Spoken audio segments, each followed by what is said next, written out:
What are the best parental control apps for parents? Keep watching to find out.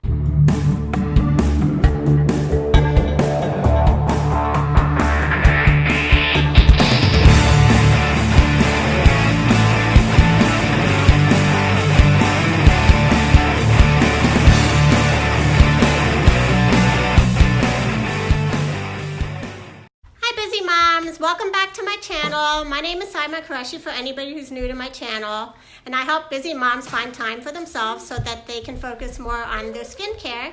And watch my free 11-minute video that I offer. It's 100% free, and I offer 5 tips on how you can take care of your skin as a busy mom. Check the link below. It's SaimaQureshi.net. Today I'm going to talk to you guys about the best apps to use for parents with kids, because nowadays we definitely need it. There's so much technology out there. There's so many electronics that we just can't keep up with what our kids are doing. These apps will put control back into your hands as parents and less control in your kids' hands. That way you can monitor what they're doing and feel a lot better about what they're exposed to. The first app I'm going to mention, it's my favorite app, it's the one that I actually use on a regular basis. It's called iPact.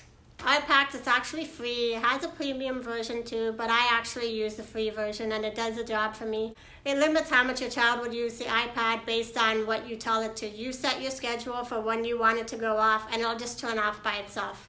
On the premium version, I think you can specifically limit certain apps that you don't want them to use. It gets a little more detailed, but you can even use just the free version because it offers enough that you can be in control as a parent.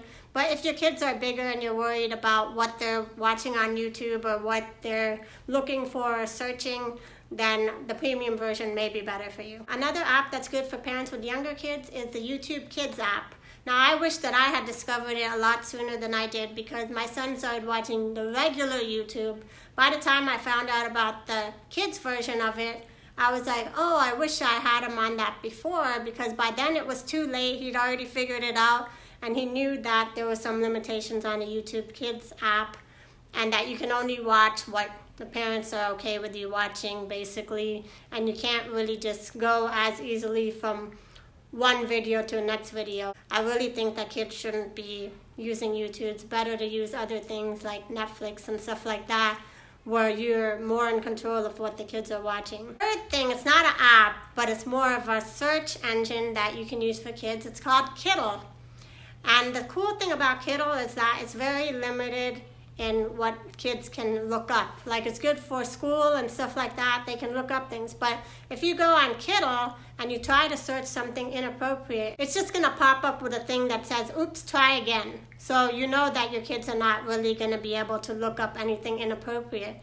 So that's great for, especially if your kids are in school and they need to look up things and that type of thing. But you don't really have to worry about them running into anything inappropriate. Then another app for a little bit older kids, that's not something I have to worry about yet, but there's this Messenger Kids app. It's like a Facebook Messenger app for kids specifically. And basically what it does is puts the control in the parents' hands of who they're socializing with on Facebook. Like, if you have family members that are on Facebook and you want your kids to be in touch with them and be able to message them, or if you're on Facebook and you want to be able to interact on Messenger, this is a good way to do that, and you're in control of who your kids communicate with on that, because you can delete a person if they try to add your kids or something, but you're 100% in control of who gets to speak to your child, especially as they get older and they realize that people are texting and using Facebook Messenger. That may be a good option for you. That way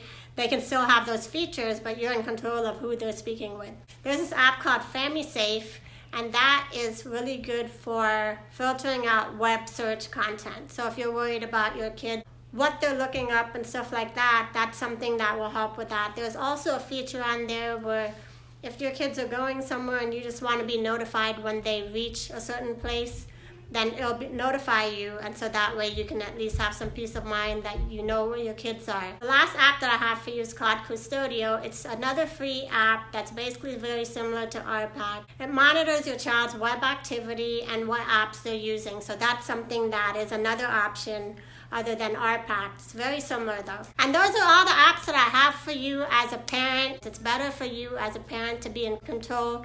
You don't want things that are going on in the world to reach your child You know, it's good to have open communication with your kids so they're aware of what's going on in the world, but you should be the one to be able to tell them about it. They shouldn't have to go Google things and find out things that way.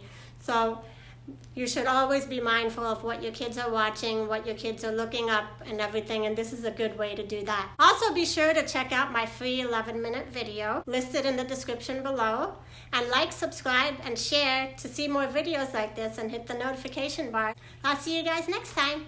Bye!